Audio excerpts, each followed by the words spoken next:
Most high achievers that I work with, they're not behind because they're lazy. They're behind because their best hours of the day when they do their best work is already spoken for before the day even starts. So on a coaching call, I asked the client, what part of the day does she think she is at her best when she does her best work? And her answer was in the morning.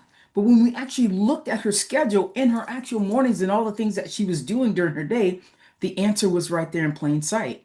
She was getting up early. The first hour was going to everyone else. It was helping out with getting the kids to school. It was helping out with preparing lunches. It was helping out with getting her spouse's lunch, trying to be a good partner and a good team player for her family. All of that's well and good because by the time she sat down to do her actual work, the work that mattered, so that her day would run smoother, when she was the sharpest of the whole day, that time was already gone. So by the time she sat down, she's like, I'm no longer at a 9 or a 10, and I don't feel as crystal clear as I did 2 hours ago. We talked about how she was feeling like she just was always behind, like she couldn't get ahead, just was always trying to play catch up because her best hours of the day were already gone before she even started.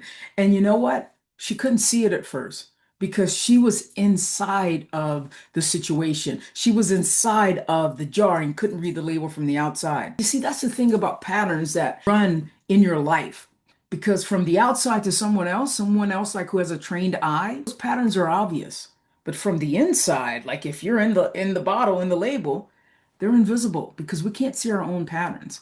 So if you're someone who keeps showing up fully for everyone else and not getting your most important work done, it's probably not a time problem. It's probably a pattern that you haven't been able to see yet. And if you're someone who feels like you're doing everything right, there is a pattern that's underneath it. And that is the work I do with my clients.